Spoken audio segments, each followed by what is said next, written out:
ঝড়ের দিনে কিন্তু আম কুড়াতে খুবই মজা লাগে। আজ অনেক বছর পর সবাই মিলে বৃষ্টিতে ভিজে ভিজে অনেকগুলো আম কুড়াইছি। আসসালামু আলাইকুম, কেমন আছেন সবাই? আশা করি সবাই অনেক বেশি ভালো আছেন। আমরাও আলহামদুলিল্লাহ অনেক ভালো আছি। প্রায় প্রতিদিন সন্ধ্যাবেলায় ফুপুদের বাসায় আমরা সবাই মিলে বসে একটু আড্ডা দিই।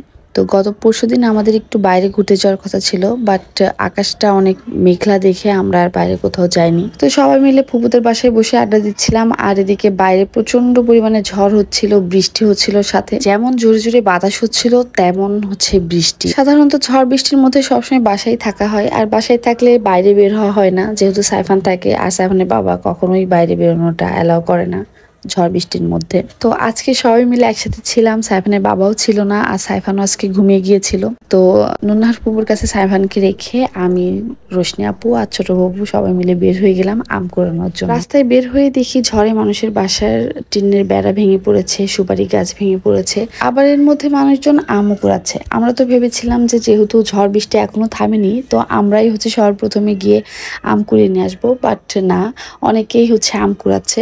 তো আমরাও খুঁজতে খুঁজতে একটা গাছের নিচে চলে আসলাম, আর এখানে এসে দেখি অনেকগুলো আম পড়ে আছে।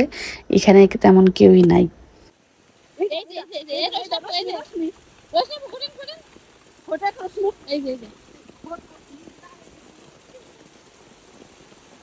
বাসায় ছাতার সংখ্যা কম ছিল, যার কারণে আমরা দুইটা ছাতা নিয়ে গিয়েছিলাম বাইরে, আর একটার মধ্যে ছিলাম আমি আর ছোট ফুপু, যেটা অনেক বড় একটা ছাতা, আর আরেকটাতে রোশনি আপু ছিল। আমার হাতে ফোন ছিল, আমি ফোনের লাইট দিয়ে আমগুলা দেখিয়ে দেখিয়ে দিচ্ছিলাম, রোশনি আপু কুড়াচ্ছিল।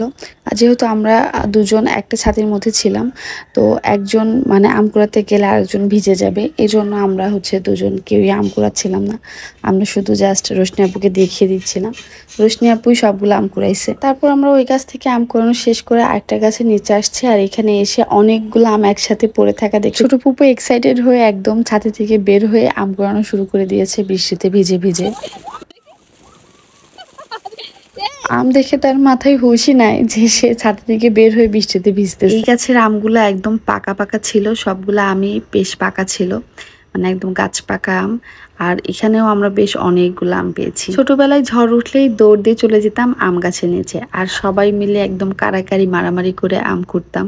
এই জিনিসগুলা খুব মনে পড়ে, দিনগুলো খুবই ভালো ছিল। তো যাই হোক, গত পরশুদিনের ঝড়ে আমরা বেশ অনেকগুলো আম কুড়িয়েছি। এই যে দেখেন, কাঁচা পাকা মিলে বেশ অনেকগুলো আম এখানে আছে।